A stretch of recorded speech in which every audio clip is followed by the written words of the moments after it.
cœur de la vie locale, à Aix-les-Bains, Chambéry et autour du lac du Bourget. Radio Grand Lac. Parents autrement, en route vers une parentalité décomplexée avec Pauline sur Radio Grand Lac. Bonjour à tous et bienvenue dans votre émission dédiée à la maternité et à la parentalité.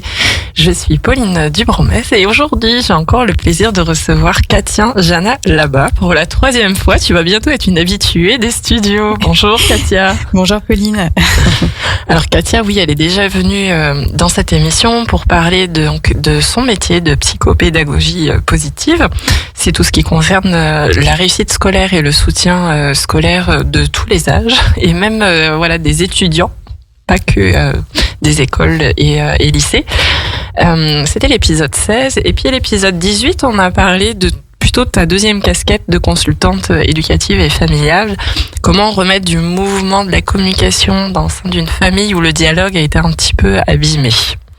Ouais. C'est des sujets passionnants. Je vous invite vraiment à aller les réécouter sur la plateforme de réécoute en ligne, celle de votre choix. Vous avez la possibilité d'aller sur YouTube, la chaîne de Radio Grand Lac, playlist Parents autrement. Et puis sinon, vous pouvez aller sur Spotify, Apple Podcast, vous cherchez le nom Parents autrement et vous trouverez tous les épisodes depuis que ça a démarré et surtout ceux de Katia. Voilà. Alors, dans les précédentes présentations que tu nous avais fait, il y avait quelque chose qui avait été mentionné et on s'était dit quand même qu'il faudrait qu'on aille plus loin. C'est aussi revenir un peu aux origines de ta reconversion et puis de ce chemin professionnel mais aussi personnel parce que du coup, tu as découvert donc l'approche Faber et Maslich et c'est de ça qu'on va parler aujourd'hui. Et cette approche, elle t'a d'abord servi personnellement avant que ça puisse être un outil professionnel au service des familles. Donc, ce que je vous propose dans cette émission, c'est de redécouvrir un petit peu qu'est-ce que c'est que la méthode. Pas une méthode, on en reviendra tout à l'heure justement. Ce n'est pas une méthode, cette approche. Ouais. Faber et Maslich. Dans un premier temps, on va la décrire, vous donner des exemples types pour comprendre sur quoi elle repose, d'où elle vient, qu'est-ce que c'est que ça. Et en deuxième et troisième partie d'émission, on va prendre des cas pratiques de la petite enfance, voilà, une situation conflictuelle du quotidien qui nous agace bien, qui nous énerve bien. Et aussi après un cas pratique avec les préados, adolescents, puisque bien sûr que nos enfants grandissent et que les conflits continuent et que c'est important de prendre en compte aussi tout ça. Oui. Allez, on y va. Alors, comme je me suis déjà reprise. Oui, comme je te le disais, on peut pas vraiment parler de méthode. Du moins, elles ne veulent pas qu'on parle de méthode. On ne dit pas la méthode Faber-Maslich, on dit l'approche. Justement parce qu'en fait, c'est plutôt une philosophie de vie et l'idée n'est pas de dire aux parents comment éduquer leur enfant, mais plutôt de proposer des outils concrets, des exemples en fait à mettre en place au quotidien. Mais donc c'est vraiment une philosophie de vie, une façon de penser qui est différente, mais en aucun cas une méthode parce qu'on n'est pas en train de dire en tout cas l'idée n'est pas comme faites comme ça. Ça fait vraiment écho à être parent et comment communiquer avec ses enfants, comment gérer tout ça. Il y a des choses qui s'apprennent, c'est sûr, comme des connaissances, mais après c'est partir de votre enfant, qu'est-ce qu'il est en capacité de faire et de vous suivre. C'est pour ça qu'on ne peut pas utiliser de méthode. Comme le disait Michel Audin, si vous cherchez une méthode pour accoucher, vous n'en trouverez pas. C'est ça. Alors on vous en vend beaucoup, mais c'est fort à parier que ça ne fonctionnera pas le jour J parce que c'est des comportements qui sont instinctifs, mais aussi dans la parentalité où on retrouve ça quand on a une émotion. On peut pas dire non, je la refuse ou je fais un on-off, etc. Donc c'est comment aussi on part de soi, on part de son enfant et on construit des choses. Et donc l'approche Faber et Maslich, elle est là vraiment aussi pour soutenir les parents, par contre dans une direction. Oui, complètement. En fait, l'idée c'est vraiment d'accueillir ce que l'enfant vit, d'accueillir ses émotions pénibles en fait et d'avoir une forme d'écoute active tout simplement.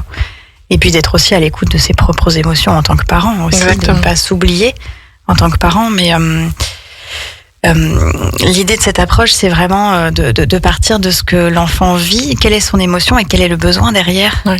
parce que l'enfant, il a un comportement mais qui n'est peut-être pas acceptable. Mais en fait, d'où vient ce comportement qui pose problème?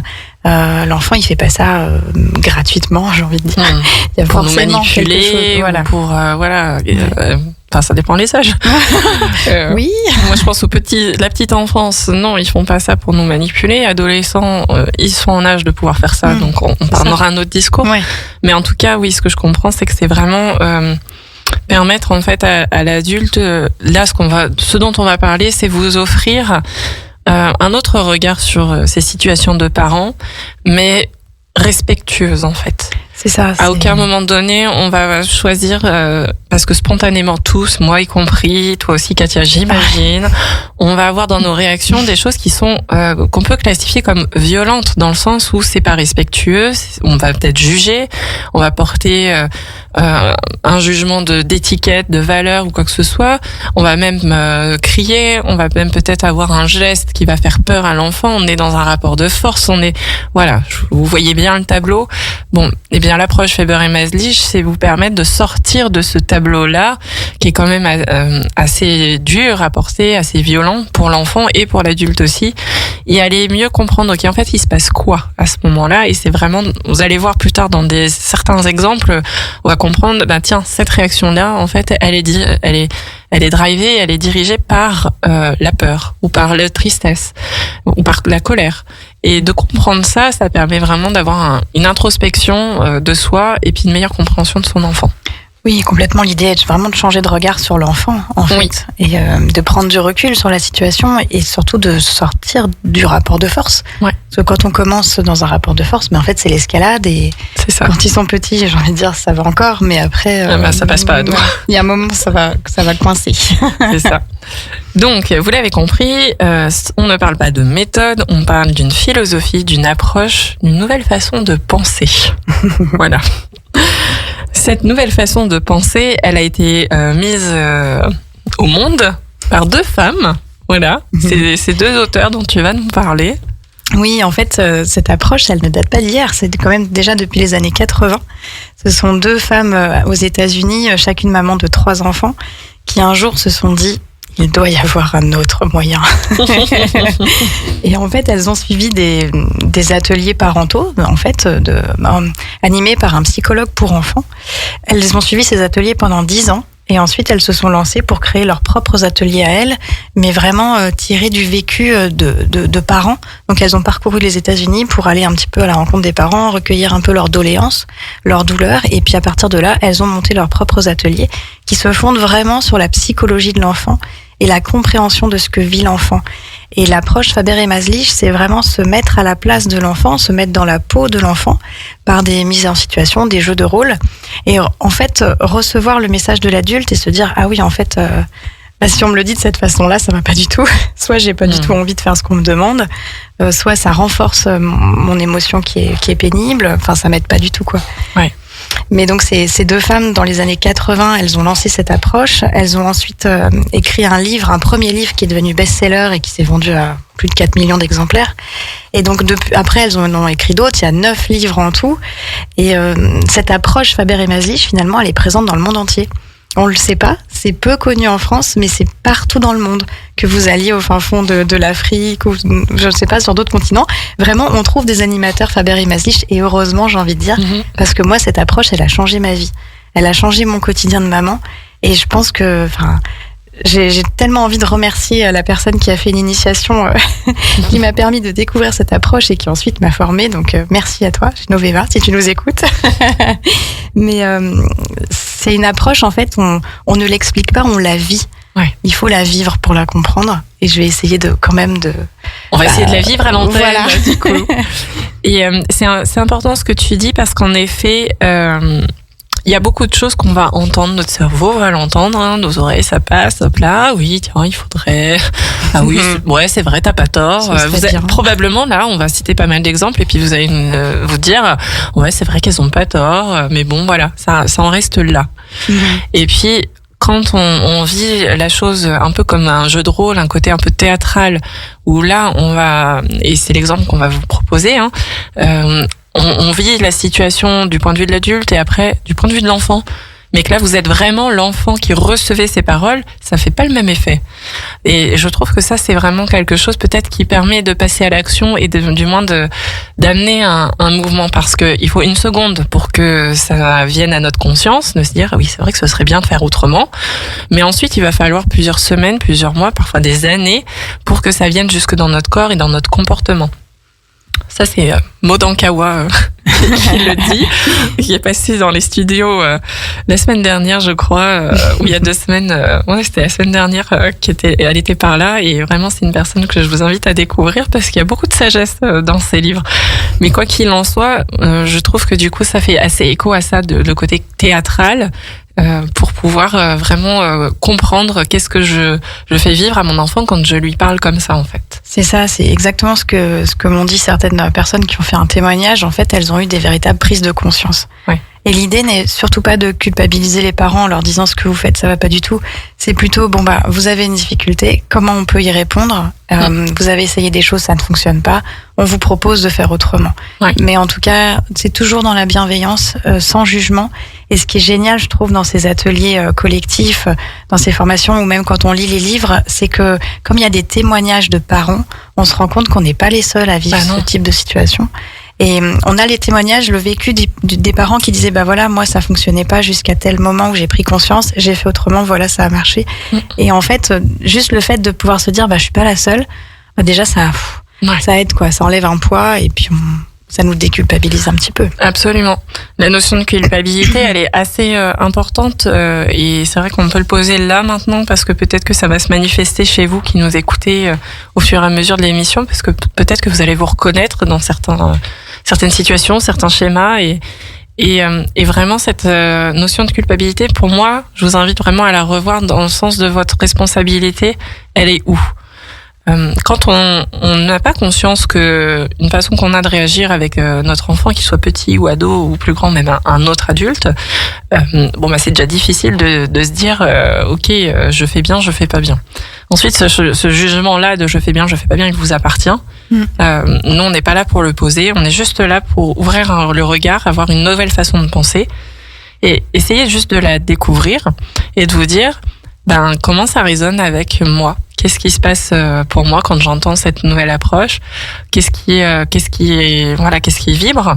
Et si ça me déclenche de fortes émotions, quelles sont-elles ? Et puis tiens, je vais m'appliquer ce que là on vient de parler et ce dont on va parler, m'accueillir moi, mes émotions, ce que je ressens, etc. Sans forcément aller chercher le coupable en disant tiens, ce sont ces 2 filles là qui parlent à la radio, les coupables. Non, c'est juste peut-être que si vous ressentez tout ça, c'est pourquoi vous le ressentez. Peut-être parce que c'est pas aligné avec votre façon de faire avec vos enfants ou l'incapacité à faire autrement. Moi, je me retrouve là-dedans. Je suis souvent dans des situations où je sais que j'aimerais bien faire autrement, mais sur le moment, franchement, je n'y arrive pas. Ouais. C'est plus fort et c'est ok. Mais du coup, ça vient juste montrer qu'il y a un déséquilibre. Vous n'êtes pas en accord peut-être avec la façon de faire. Et donc, c'est juste de l'écouter, de prendre conscience de ça et maintenant de se dire, qu'est-ce que je fais avec tout ça ? C'est ça, en fait, il y a un autre moyen, il y a d'autres solutions. Et possibles. Beaucoup d'indulgence aussi, ça peut prendre plusieurs fois. C'est pas dans la durée, c'est combien de fois ça va se répéter, cette situation-là de conflit, pour qu'il y en ait eu assez pour vous permettre de dire, allez, maintenant je vais essayer de faire autrement. Je vais me réécouter 50 fois l'épisode. Ou alors je vais lire les livres dont on va parler de l'approche Faber et Maslich. Et enfin, le dernier point, c'est vraiment ne pas vouloir supprimer les expériences. Si c'est passé, que ça y est, vos enfants sont très très grands, puis vous entendez ça et vous dites mais j'ai fait tout de travers, etc. Mais non, pas du tout. C'est une expérience. On est des êtres humains, on est là pour vivre des expériences. Si on enlève toutes ces expériences conflictuelles dans nos relations, dans nos situations, en fait, on serait dans un monde complètement neutre et zéro, à zéro. Et c'est pas le but. Le but, c'est que chaque expérience de notre vie soit utilisée, on va dire, pour avancer, pour s'élever dans notre façon de faire, dans notre relation aux autres, notre relation à soi-même aussi. Et je vous invite plutôt à ne pas vouloir supprimer toutes ces choses et se dire j'ai tout fait de travers. Non, vous avez fait tout parfaitement. Et là aujourd'hui, vous découvrez en 2024 une nouvelle façon de faire. Qu'est-ce que vous en faites ? C'est ça, et en fait, on fait du mieux possible avec ce qu'on est et ce qu'on a à notre disposition sur le moment. Ouais. Et c'est vrai que moi, je me rends compte en regardant ma propre enfance qu'effectivement, mes parents, ils ont pas du tout fait comme moi je fais avec mes enfants. Mais voilà, ils ont fait comme ils ont pu, avec qui ils étaient sur le moment, avec les clés qu'ils avaient, les outils qu'ils avaient. Et moi, ce que je vais proposer aujourd'hui, ce sont je vais ouvrir une boîte à outils, les gens vont pouvoir s'en saisir ou non, parce que ce qu'on dit aussi dans l'approche, c'est que ce qui va convenir à l'un va pas convenir à l'autre, et c'est ok. Et peut-être que ce qui marchera le lundi ne marchera pas le mardi, c'est ok aussi. Et voilà, en fait, on se saisit de propositions, ça marche pas. Bon, en général, je vais pas vous mentir, ça marche. Sinon, je serais pas là. Et sinon, ça fait plus de 5 ans maintenant que je baigne dedans, donc je pense que je me serais tournée vers autre chose. Mais heureusement pour nous aussi, toutes les approches de parentalité dite positive, nous, toutes dans le même sens. Heureusement, parce que sinon, il y aurait un souci. Mais voilà, c'est vraiment une approche qui est basée sur la communication non violente, sur le respect mutuel. Et alors, dis-moi, à quelle problématique ça va venir répondre, du coup ? En fait, c'est les problématiques du quotidien. Donc, si vous voulez, votre enfant ne vous écoute pas, vous n'arrivez pas à vous faire obéir, vous trouvez qu'il n'est pas suffisamment autonome, il est en conflit avec vous, il a des tempêtes émotionnelles. Donc en fait, ça correspond à un peu tous les âges. On peut démarrer en fait dès tout bébé, dès la petite enfance, dès 1 an, quand il commence à comprendre davantage, et puis ça va jusqu'à l'adolescence. Donc les problèmes, disons, ont tendance à s'aggraver avec le temps, du moins devenir. On dit petits enfants, petits problèmes. Quand j'ai entendu cette phrase au début, je me suis dit mais qu'est-ce que c'est hyper négatif. Ouais, c'est pas faux quand même.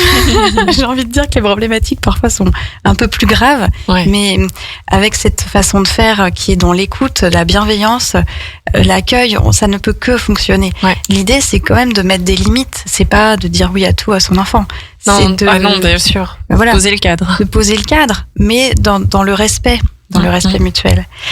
Et on avait parlé aussi d'un jeu de rôle. J'allais y venir. Est-ce que tu peux nous plonger un petit peu dans ce scénario, qu'on puisse un peu comprendre ce fameux jeu de rôle qui s'appelle le jeu de rôle du patron, l'exemple du patron. Vas-y.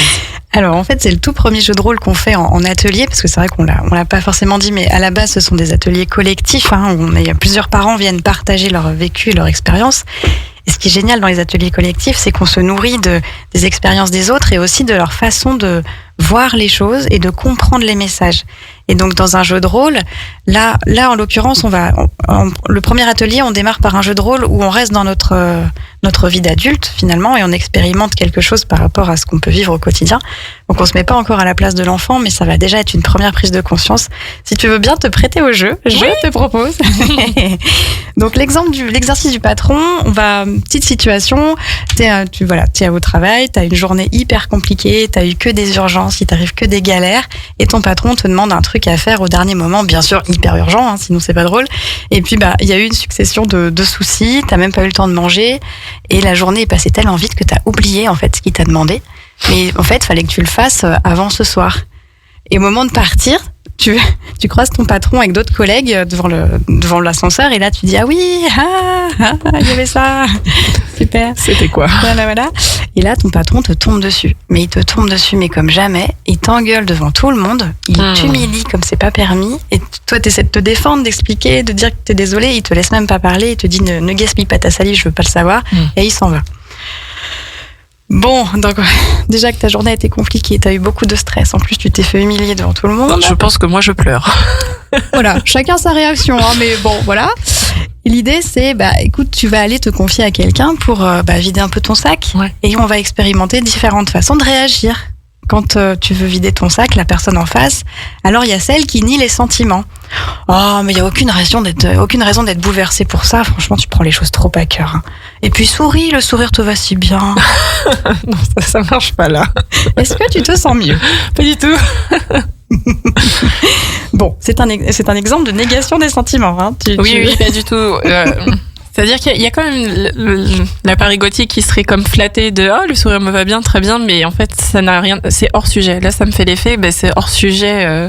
Sourire ou pas sourire, non, c'est pas ça le problème. En gros, il a rien compris, quoi. Ouais. Alors t'as celui qui te fait une réponse philosophique. Oui, en même temps c'est la vie, hein, tu sais, faut accepter les choses qui nous arrivent. Hein. Des fois la vie, elle se déroule pas toujours comme on le voudrait. Bon. Là, c'est le côté sagesse, grand sage qui peut parler, mais qui parle un peu vide en fait, du coup, parce que c'est tellement général qu'il n'y a pas de, voilà, il n'y a pas de contenu qui me permet de comprendre qu'est-ce qui s'est passé, qu'est-ce que je ressens, en fait, non. Voilà, donc ça n'a pas forcément aidé. Alors, et puis c'est surtout, j'ai l'impression que c'est, pour l'instant, les deux que tu as fait, c'est l'avis, c'est leur avis. Complètement. Ce qu'ils pensent de la situation, mais pas forcément. Surtout que toi, tu venais juste pour vider ton sac à la base. C'est ça. Alors, t'as celui qui te donne des conseils non sollicités. Tu sais ce que tu devrais faire la prochaine fois quand ton patron te vient te voir. Tu devrais mettre sur un post-it et puis te le mettre en gros ce que tu dois faire. Comme ça, peut-être que la prochaine fois, tu n'oublierais pas. Oui, voilà. C'est une bonne idée. Très bon moyen mémotechnique. Alors, t'as celui qui te pose des questions. Mais attends, mais je comprends pas. Mais c'était quoi ces urgences là qui t'ont fait oublier ce que t'a demandé ton patron? Mais ça t'arrive souvent d'oublier les choses qu'on te demande comme ça? Non, parce que tu sais, c'est questionnant. Hein. Moi, à ta place, je me demanderais un petit peu. Là, j'ai encore plus peur et je me dis mince, j'ai un problème de santé, ça ne va pas. Alors t'as celui qui dit non mais attends, je le comprends aussi ton boss quand même. Si on peut même pas s'appuyer sur ses équipes, franchement. Là, je me sens encore plus minable du coup d'avoir oublié. Alors on a le psychologue de comptoir. Mais tu t'es questionné sur ton enfance et ta relation avec ton papa? Peut-être que tu as un problème avec la hiérarchie ou l'autorité en règle générale, non? Oui, le psychanalyste, quoi. Et enfin, celui qui accueille ce que tu as vécu, tout simplement. Ah ouais, j'ai l'impression que c'était une expérience douloureuse. Se faire attaquer comme ça, en plus devant ses collègues, après avoir subi autant de stress, ça n'a pas dû être évident. Oui, mais là, c'est celui qui est le plus dans le juste, en effet. Ouais, ça te parle davantage. Carrément. Carrément, parce que de ce dernier, je peux rembrayer. Je peux continuer sur l'humiliation, tout ce qui était à côté, le regard des autres, ou alors le stress et de dire oui, je suis vidée, j'ai plus d'énergie, donc totalement. Donc là, au final, si on donne pas de conseils non sollicités, en fait, si on donne pas son avis, tout simplement parce qu'en fait, on s'en fout. Tu voulais juste vider ton sac et voilà. Et juste accueillir ce que tu vis. En plus, pour là, c'est un adulte, mais pour un enfant, ça peut l'aider à démêler un petit peu ce qu'il ressent. Et juste le fait d'accueillir, là, tu m'as dit, moi, c'est le regard des autres qui m'a gêné. C'est et du coup, ça te permet de démêler un petit peu ce que tu ressens et tu te sens juste mieux, en fait, qu'on est juste accueilli. Exactement. Sans jugement. On va aller plus en détail de cet exemple et justement faire le parallèle avec les enfants. Restez avec nous, vous êtes sur Parents Autrement. On est avec Katia et à tout de suite. Radio Grand Lac, à Aix-les-Bains, votre radio.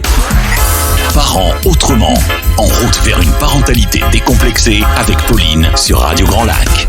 Et nous voilà pour cette deuxième partie d'émission. Je suis accompagnée de Katia Jana là-bas et on est en train de parler plus en détail de comment en fait on fait pour accueillir les émotions d'une situation, surtout avec les enfants, et puis quelle posture on peut prendre en tant que parent. On est en train en fait de plonger à l'intérieur de l'approche Faber et Maslich.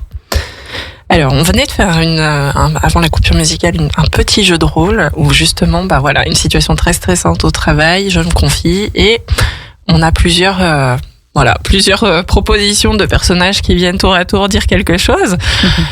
Et c'est vrai que finalement, il n'y a que dans la dernière proposition où j'ai pu me dire, tiens, je vais rebondir sur ça, parce que là, elle me parle de ça, de ce stress, de cette humiliation, puisqu'il y avait d'autres personnes, et aussi de la violence avec laquelle le patron m'a parlé.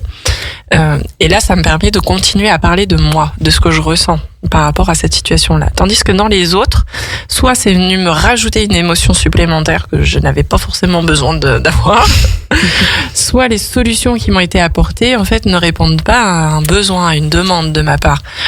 C'est sûr que probablement que ce serait efficace, mais le coup du post-it sur l'écran pour ne pas oublier la prochaine fois, un coup de vent, et hop, il n'y a plus de post-it. Voilà. Ou le ménage. Donc bon. Et puis, c'est pas le sujet. Le sujet, c'est pas de trouver la solution. Le sujet, c'est pas de parler de choses qui sont autour. C'est de parler du cœur. Et le cœur, c'est vraiment d'être présent à l'autre, ok, là, ça a dû être dur pour toi, tout simplement. Mais c'est exactement ça. En fait, on s'évertue à ce que les enfants soient autonomes, mais si on veut faire à leur place, ça ne peut pas marcher. Et en fait, les enfants ne demandent pas une solution, ils demandent juste à être écoutés. Ouais. Et est-ce que vous avez expérimenté, en tout cas moi j'avais expérimenté quand j'étais plus jeune, quand je disais un truc qui me stressait, notamment à mon père, il me disait tu devrais faire ci, tu devrais faire ça, faudrait que tu fasses ci, faudrait que tu fasses ça. Mais déjà ça me paniquait, comme c'est pas permis. Et puis en fait, aucune solution ne me convenait puisque c'était pas moi, c'était pas ma propre solution, je ne l'avais pas trouvée moi-même. Et donc après j'entendais oui, tu n'écoutes pas, bah non. De toute façon, je n'ai pas demandé en plus. Mais voilà. Donc vis-à-vis de l'enfant, je pense que ce serait pas mal qu'on commence à poser un petit peu les différents jalons. C'est-à-dire que le premier, c'est accueillir les émotions sans nier les ressentis. Exactement, parce que ça, c'est pas facile. Oui, surtout que les générations précédentes, en fait, niaient les émotions. Ouais. En fait, un enfant, ça devait juste obéir, se tenir tranquille, pas faire de bruit. Un enfant qui tombe, on lui dit ne pleure pas, t'as pas mal. C'est ça, c'est pas grave, machin. Mais attends, mais pour lui, c'est grave. Alors que je viens quand même de tomber et du coup, je ressens de la douleur. Et on lui donne l'inverse. Donc, et ça, c'est assez compliqué aussi, finalement, parce qu'on apprend à l'enfant qu'il ne doit pas se faire confiance, il ne doit pas faire confiance à son ressenti. Bien sûr. C'est comme si je te dis, mets ton pull, il fait froid. Ouais, mais moi j'ai chaud. Non, mais mets ton pull, il fait froid. Ouais. Ok. et après, ça va mener à des situations où, par exemple, le copain traverse la rue. Bon, moi, je vois qu'il y a une voiture, mais puisque j'ai appris à pas faire confiance à mon ressenti, j'y vais, je traverse. Ouais. Je suis. Je fais suis le mouton. Mouvement, alors que ce qu'on veut inculquer aux enfants, c'est le libre arbitre. Ouais. Quand on sent pas quelqu'un, finalement, on se dit, il y a un danger, je fais bien de m'écouter. En fait, il faut que j'écoute mon instinct. Donc voilà, comment faire en sorte que l'enfant ait suffisamment confiance en lui pour être armé pour la suite. Alors ce qu'on dit depuis tout à l'heure, c'est que effectivement, peut-être que vous nous écoutez et que vous avez un adolescent et que vous vous dites oh là là, j'ai fait tout le contraire de ce que j'aurais dû. Bon, pas du tout. Déjà, on fait comme on peut. Et puis en plus, il n'est jamais trop tard pour faire autrement, essayer autre chose. Et tout simplement commencer par avoir une vraie qualité d'écoute. Mais c'est-à-dire, quand on écoute un enfant, déjà, on pose son téléphone, on arrête ce qu'on est en train de faire, on se tourne vers lui, on le regarde. On se met à sa hauteur s'il est tout petit. S'il est tout petit. Et en fait, on peut tout simplement faire Ouais. Ah oui. Ah. Alors évidemment, il faut y croire, faut que le ton soit juste aussi. Et ça, c'est pour ça qu'on s'entraîne en atelier. Mais il n'y a pas forcément besoin d'un conseil. Il n'y a pas besoin de tu devrais. Et par exemple, ce matin, mon plus grand qui a 5 ans, à un moment, il s'est mis à respirer super vite. On s'est dit tiens, ça ressemble à une crise d'angoisse. Première fois qu'il nous fait ça. Et on a envie de lui dire mais pourquoi, mais comment. Alors surtout quand on demande à un enfant pourquoi tu pleures, ça c'est la catastrophe parce qu'en fait il ne sait pas pourquoi il pleure. Donc ça rajoute une couche. Donc je lui dis est-ce que tu sais ce que tu ressens? Non. Est-ce que tu veux que je t'aide à démêler ce que tu ressens? Oui. Et il a 5 ans, donc oui. Voilà. Et je lui dis, est-ce que tu serais pas un peu inquiet? Oui. Alors il se trouve que mon mari prenait le train pour un événement familial. Bon. Et donc l'inquiétude, elle était sur mon papa sera pas là, il va prendre le train, j'ai peur qu'il revienne pas. Et puis en fait c'est pour un enterrement, donc je lui disais, est-ce que tu veux savoir comment ça va se passer l'enterrement? Et là, oui. Un oui franc et massif. Ah, bon, on a mis le doigt sur ce qui va pas. Okay. C'est ça. Et voilà, on déroule le truc, on explique. Et voilà, ça l'a apaisé, ça allait beaucoup mieux. Mais si j'étais arrivée en disant, pourquoi tu pleures? Qu'est-ce qu'il y a? Qu'est-ce qui te... gna. C'est un peu lâcher la casquette de l'enquêteur mais l'enquêteur qui aurait envie de très vite tout résoudre, tout comprendre et de trouver lui-même la solution. Et c'est plus de prendre une autre casquette et de se mettre vraiment à égal de l'autre et essayer de lui offrir un soutien quelconque, mais en partant de quoi il a besoin. Exactement. Et en fait, c'est beaucoup plus facile parce qu'il y a beaucoup moins de choses à faire. Bah oui. On est juste à l'écoute et voilà, on est là pour entendre. Et puis bon, quand ils sont petits, on peut les aider. Alors peut-être que tu ressens de la peur. Parce que je vois, il est en crise d'angoisse. Je me dis, c'est pas de la colère, c'est pas de la joie. Oui. Bon, ça doit être la peur. C'est pas très compliqué. Mais en fait, juste l'aider à démêler ce qu'il vit, ce qu'il ressent. Et pour des plus grands, ça fonctionne aussi. Bon, on verra tout à l'heure avec un cas pratique. Mais en tout cas, donc accueillir l'émotion, c'est ça que ça veut dire. C'est juste se mettre. On observe des choses, mais c'est se mettre à la même hauteur que l'enfant et pouvoir lui dire tout simplement est-ce que tu ressens de la peur, faire une suggestion, ou alors même lui dire, est-ce que tu veux me parler de ce qu'il y a? Oui. Ou je vois que C'est ça. je vois que tu respires fort, ou je vois que tu as l'air embêté par quelque chose. Ça. Et vraiment d'aller à son rythme et d'être présent, quoi. Et en fait, ne pas forcer l'enfant. En fait, c'est peut-être il a pas envie de parler Ouais. ou il a pas envie de parler à ce parent-là. Donc, Ouais. parfois, c'est possible Exactement. aussi. Et ensuite, donc, je pense qu'on va rentrer dans le cas pratique parce que comme ça, vous allez tout de suite bien comprendre. Situation de la petite enfance, voilà. On va essayer de trouver une situation du quotidien. On va prendre 2 enfants, 5 ans et 2 ans, une fille et un garçon. Le petit garçon, Arthur, sur le canapé, en train de jouer avec des cartes Pokémon. Des cartes Pokémon colorées, les animaux, tout ça. Il a jamais vu les Pokémon de sa vie, mais ça lui plaît cet univers avec des animaux de couleurs. Puis voilà que la petite dernière, la petite Romane arrive, de 2 ans tout pile, voilà. Et elle voit pareil des trucs colorés. 2 ans, donc forcément, elle arrache les cartes dans les mains de son frère. Son frère n'est pas du tout d'accord. Il commence à vouloir les récupérer, à crier. T'avais pas le droit, c'est les miennes, etc., etc. Et puis le ton monte assez jusqu'à ce qu'il y ait, l'incident. Une carte se déchire et puis la petite derrière, la petite Romane, qui elle n'a que 2 ans, se met à taper son frère. Et puis nous, on a entendu la scène monter, on entend que là ça se tape et que Qu'est-ce qui se passe? C'est plus possible. On arrive là. Spontanément, parent normal. Parent normal. Voilà, avec l'héritage qu'il a, on va commencer peut-être tout de suite à crier, et puis à vouloir les séparer, et puis à se dire, parce que la petite elle lit pas les mains mortes, quand même, il a une marque sur le visage, à engueuler la petite, lui dire, c'est pas possible, je t'ai dit qu'il fallait arrêter de taper c'est interdit, blablabla, et puis peut-être même à consoler l'autre, qui s'est fait taper et déchirer sa carte. Okay. Et puis, en fait, cette situation, elle est répétitive tout le temps. Ça, c'est déjà un indicateur que, on peut peut-être faire autrement. Ouais. Comment on pourrait faire autrement? Vas-y. Alors du coup, je pense que on arrive, c'est vrai que spontanément, en plus on a nos neurones miroirs, donc on entend crier, on a envie de crier, normal. Ensuite, un de nos enfants s'est fait agresser, ça vient nous toucher quand même, nous aussi, un peu dans notre chair, donc ça vient réveiller des choses. Peut-être que nous-mêmes, on a pris une claque aussi petit, donc peut-être que ça peut d'autant plus réveiller des choses, on ne sait pas. Toujours est-il qu'on arrive, on crie, finalement, si on pouvait faire autrement, ça serait pas plus mal. Et l'idée, c'est de ne jamais prendre parti. Alors, c'est compliqué. Astuce numéro 1. Ne pas prendre parti. Alors après, j'avoue que c'est quand même très compliqué. Mais l'idée, ça serait de se dire, là, on va pas se mentir, il y a un comportement qui est pas acceptable, il y a un enfant qui s'est fait taper. Bon, donc on pourrait dire, déjà, je vois une situation compliquée, je vois un enfant qui pleure, je vois 2 enfants très énervés. L'idée, ça serait juste d'arrêter tout de suite, de proposer de faire une autre activité. En gros, on les sépare, mais au lieu de dire je vous sépare parce que Romane, je te propose d'aller prendre ton bain, là c'est l'heure. En fait, on les sépare en douceur. On va s'occuper de celui qui pleure, qui a été tapé. On va, en priorité, gérer son émotion à lui. Je vois que tu pleures, je vois une carte déchirée, je suppose que tu es triste ou peut-être que tu es très en colère aussi. Est-ce que tu veux me parler de la situation? Comme ça, on comprend comment le plus grand a vécu les choses. Parce que finalement, on ne sait pas comment il a vécu les choses. Peut-être qu'il n'est pas spécialement agacé par la gifle, mais plus par la carte déchirée.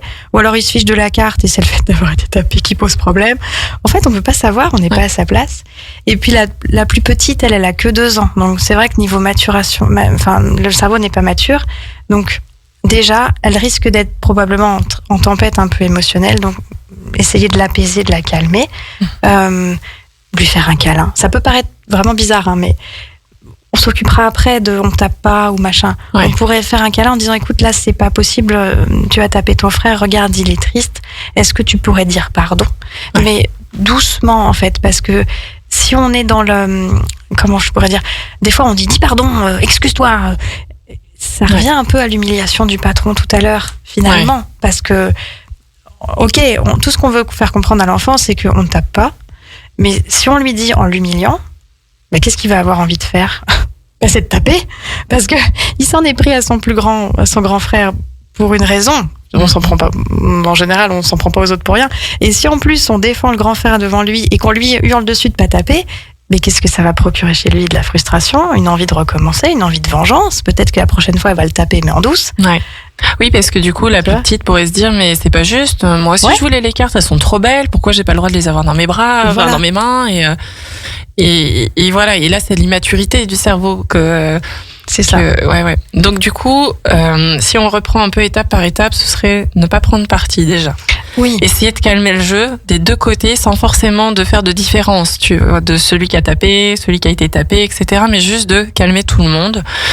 Et une fois que les émotions sont terminées, qu'il n'y a plus de pleurs ou de cris et qu'on a à nouveau deux enfants calmes, Voilà. là, on peut parler. on peut parler. Et oui, c'est comme avec un adulte finalement. Enfin, l'adulte, il peut encore faire la part des choses, mais si on est très en colère, on va pas être capable d'entendre en fait. Et du coup, c'est même à ce moment-là, une fois que les deux se sont calmés, parce que probablement que voilà, celle qui a tapé, qui a 2 ans, elle va peut-être quand même être en train de pleurer et de vivre aussi une émotion de colère ou de tristesse. Et donc vraiment, c'est qu'à ce moment-là qu'on peut commencer aussi à les amener à observer. Tiens, regarde, tu vois ton frère. Bon là, est-ce que tu vois que son visage il est abîmé? Puis tu vois qu'est-ce qu'il a ressenti comme émotion, ok. Et puis toi maintenant, tu ressentais quoi quand il a repris les cartes?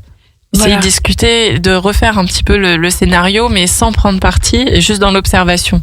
C'est ça, et de proposer la réparation. C'est-à-dire que on a envie spontanément de punir. Ouais. Mais en fait, si on punit, l'enfant il comprend pas forcément le lien. Tu seras privé de dessert dans 2 heures, ok. Le lien. Va te mettre au coin, ok. Mais moi j'aime bien être dans le coin, j'observe des trucs, c'est sympa. Va dans ta chambre, chouette, il y a plein de jouets. Donc en fait, il n'y a pas de lien. Mais par contre, si on dit voilà, je vois un enfant qui pleure, qui a été blessé, qu'est-ce qu'on peut faire? Bon, à 2 ans, potentiellement, ils peuvent quand même commencer à comprendre, dire peut-être que l'enfant va spontanément faire un bisou, mais l'idée c'est vraiment d'attendre que la crise soit passée, que la colère soit passée, parce qu'on n'obtiendra rien. Et du coup, aussi dans ce que tu disais, c'est assez intéressant parce que oui, on a toujours cette tendance à vouloir tout de suite le pardon. Ouais. Et peut-être mettre ce pardon à la fin, mais comme c'est ce que tu disais, laisser l'enfant trouver la solution. Mais oui. Et pas lui suggérer qu'il faut demander pardon, mais lui demander qu'est-ce que maintenant tu pourrais faire pour ton frère? C'est ça. Qui a mal. Je vois un enfant qui pleure, qu'est-ce qu'on peut faire pour lui? Et en fonction de la réaction de la petite, elle veut ou elle veut pas. Si elle veut pas, on peut se dire, ok, donc c'est peut-être pas la première fois que ton frère t'arrache quelque chose des mains. Oui. Parce que ce qui a déclenché la gifle, c'est que le plus grand a arraché quelque chose des mains de Romane. Oui. Elle est petite, elle comprend pas. Peut-être que à la crèche ou chez l'assistante maternelle, on lui arrache des choses des mains en permanence. Peut-être que nous, des fois, donne-moi ça, on n'a pas le temps, lâche ça, c'est pas le moment. Ouais. Et en fait, l'idée, c'est de considérer les enfants comme nos égaux finalement. Et moi, je t'arrache pas un truc des mains. Non, tu vois, c'est clair.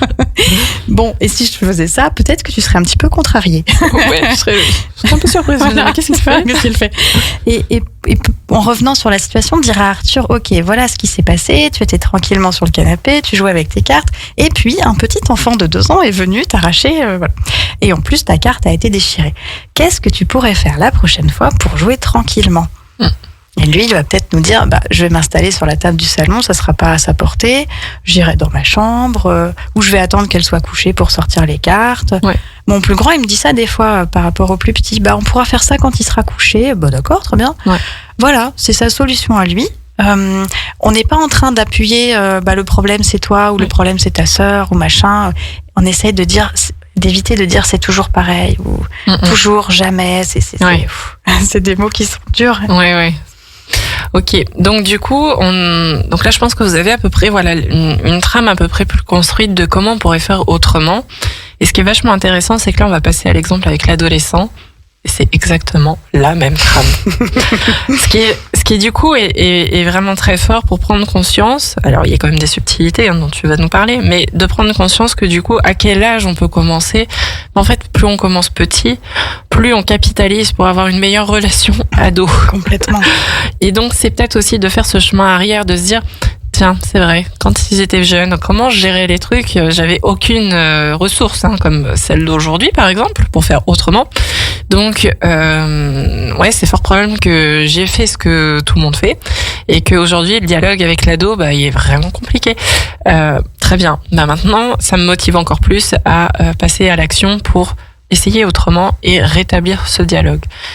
Ouais. Et donc du coup, alors les ados, ce qui est le plus important, c'est que voilà, les parents ont un objectif premier, en fait, c'est que leurs enfants grandissent dans un environnement en sécurité, qu'ils ne se mettent pas dans ces situations de mise en danger, qui sont, enfin voilà, que ce soit l'alcool, la drogue, les mauvaises fréquentations, ou vraiment des situations de vie où ils se mettent ça réellement, ils jouent leur propre vie. On sait qu'ils sont amenés à aller expérimenter ce genre de choses. C'est l'adolescence, voilà, on cherche les limites. Ouais, complètement. Et en même temps, on a besoin, voilà, en premier lieu, comme parents, souvent on va se dire, moi j'ai besoin de savoir en fait. Oui. Plus je sais, moi je m'inquiète, mais plus je serai au courant. Et alors là, plus j'ai envie de mettre du contrôle et de verrouiller tout et d'empêcher l'expérience de se produire. Et le dialogue, au bout d'un moment, il n'existe plus parce que l'enfant va avoir ses propres mécanismes pour continuer à vivre son expérience dans le dos du parent. Ouais, donc, ça. Comment on peut un peu aborder de manière générale, et puis après on prendra un exemple précis de Sophie et de sa soirée d'anniversaire. Oui, c'est vrai que moi je reçois beaucoup d'adolescents et de préadolescents dans mon cabinet de psychopédagogie, et le constat que je fais, c'est que les parents sont souvent sur une route parallèle par rapport à celle de leur enfant, de celle de leur ado, et qu'ils n'arrivent pas à se croiser et qu'ils n'arrivent pas à se comprendre. Et moi j'interviens à ce moment-là pour remettre un peu de lien entre tout ça, remettre un petit peu de communication, de dialogue. Et voilà, en fait, j'entends énormément de peur du côté des parents. Les parents sont très inquiets, comme tu disais, inquiets pour leur avenir, l'avenir des enfants, qu'est-ce qu'ils vont devenir, ils travaillent pas à l'école, voilà.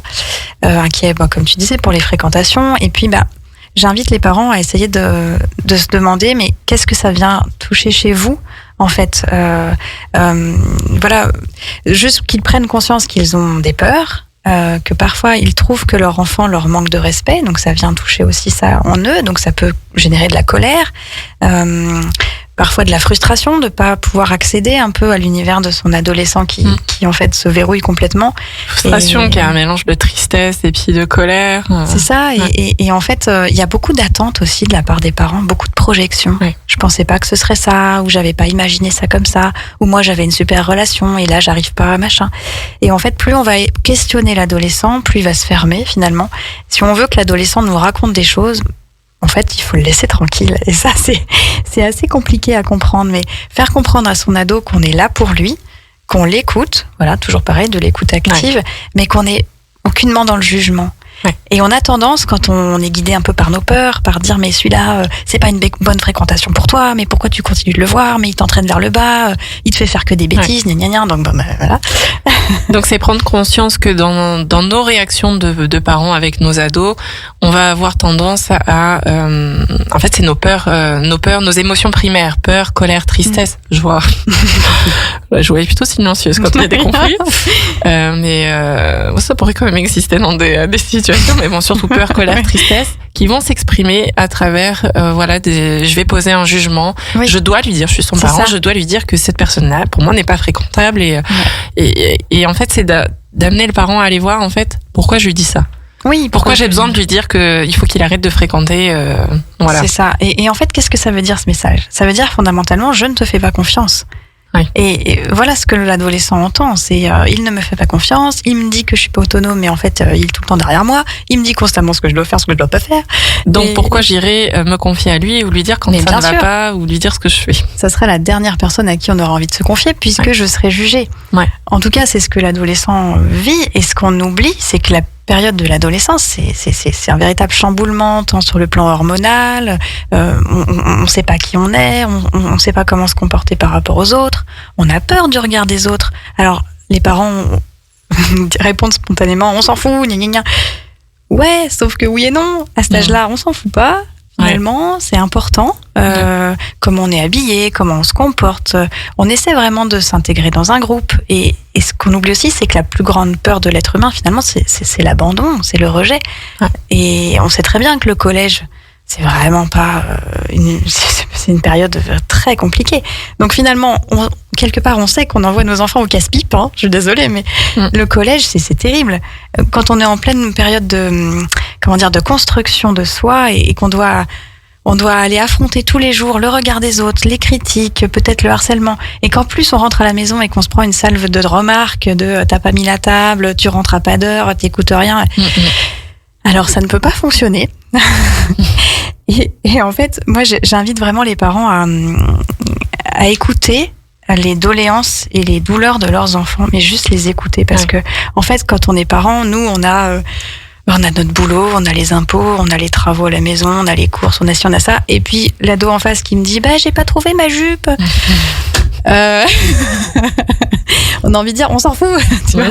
Mais en fait non, pour l'adolescente on s'en fout pas, c'est très important. La jupe qu'elle va mettre à la soirée d'anniversaire, c'est hyper important. Cette jupe où on a passé 2 heures à l'acheter, voilà. On allait exprès au magasin. Et j'en viens en fait au jeu de rôle dont je voulais vous parler. En fait, par exemple, votre ado. Alors là, c'est une ado est-ce qu'elle se confie? Je sais pas. Admettons, vous voyez votre ado sur le canapé, un peu à bouder, mais vous savez que pourtant elle a une soirée, la soirée d'anniversaire de sa meilleure amie, mais je sais pas, vous la sentez pas. Oui, cette ado, on va l'appeler Sophie. Allez, Sophie. Et puis voilà, et puis Sophie qui là voit le regard insistant de son parent et puis non mais laisse tomber maman, j'irai pas à la soirée d'anniversaire. Oui, voilà. Quoi? Tu m'as traîné pour acheter cette jupe? Tu m'as hurlé dessus, où est-ce qu'elle était? Oui, c'est ça. Et là t'es en jogging sur le canapé. Et maintenant tu veux plus y aller alors que je me suis mise en 4 pour pouvoir t'accompagner. Bon. Alors, qu'est-ce qu'on fait pour Sophie? Qu'est-ce qu'on fait? On pourrait dire, j'ai l'impression que t'es contrariée.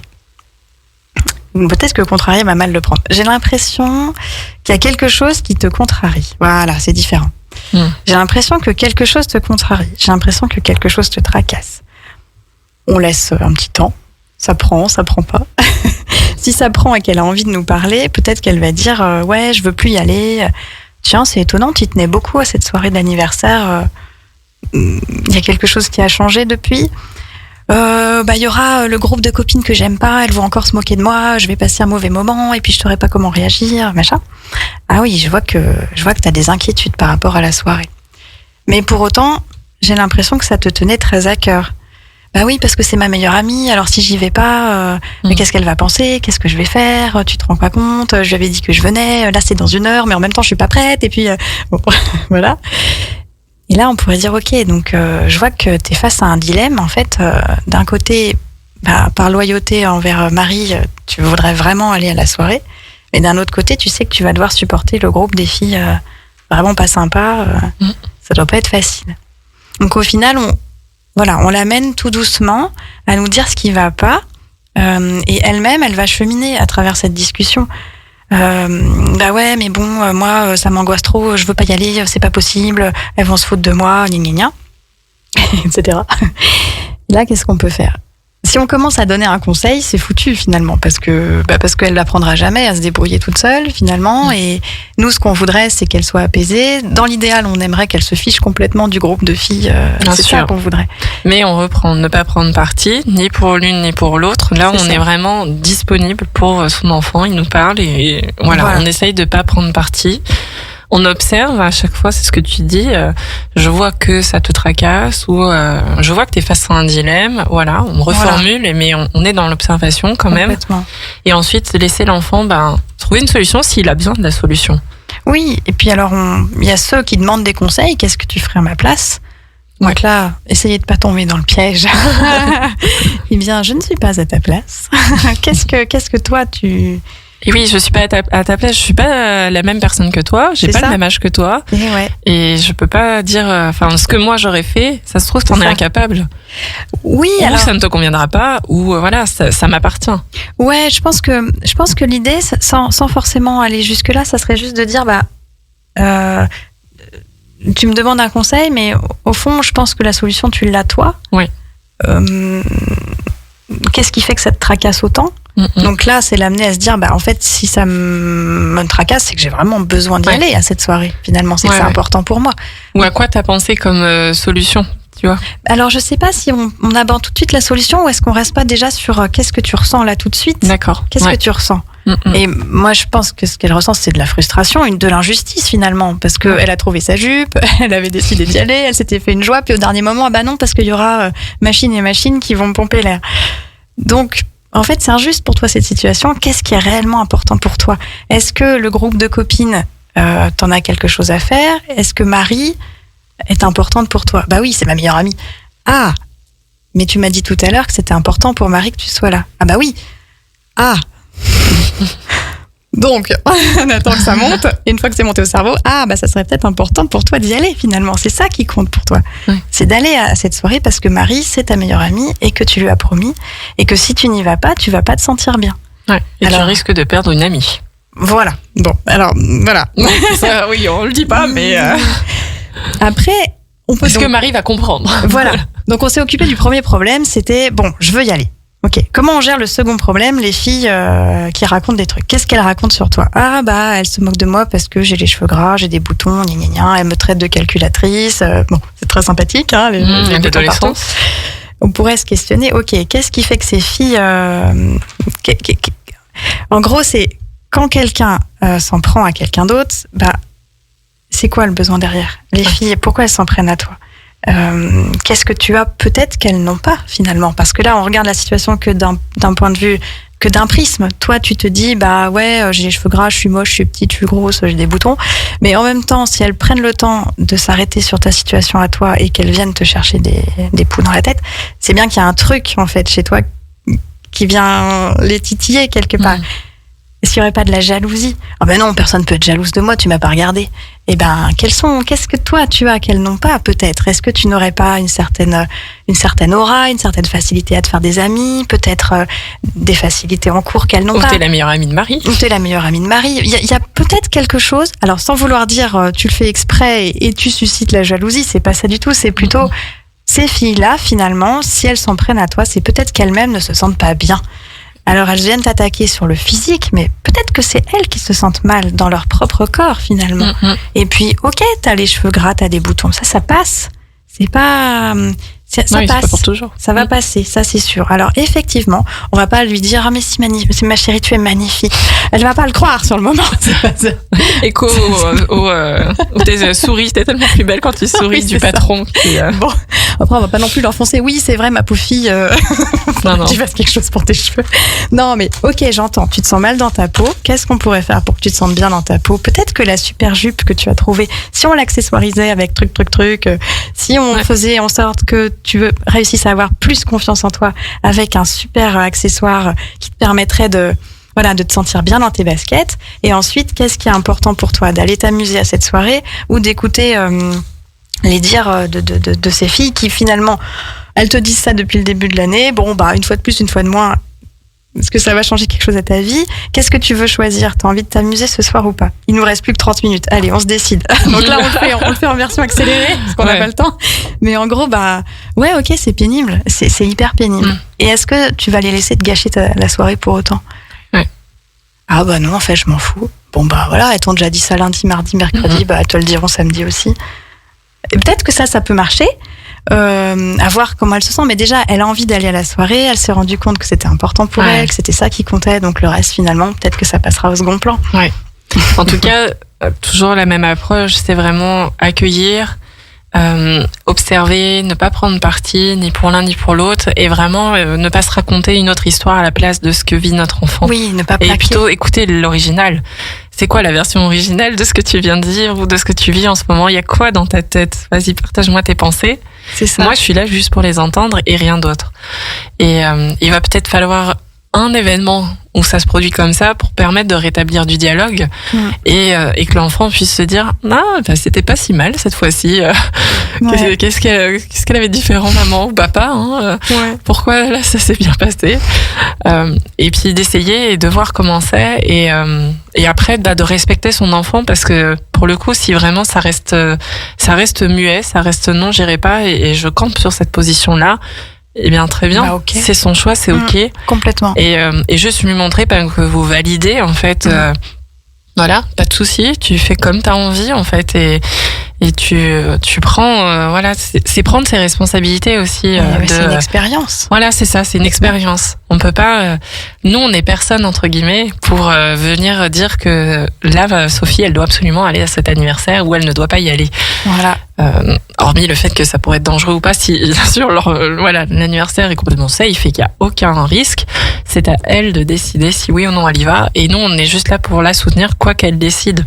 C'est ça. Et je pense qu'un enfant qui se sent écouté, soutenu, c'est un enfant qui du coup petit à petit reprend confiance dans la relation avec son parent et peut commencer à faire des petits pas. Ouais, c'est ça. Voilà, parce que les ados ce sera pas des grands pas, hein, les petits enfants voilà, donc comme les 2-5 ans qu'on avait tout à l'heure, là ça va, oui, les pas ils sont très très grands. Les ados ça va être un petit pas, mais c'est déjà bien un petit pas.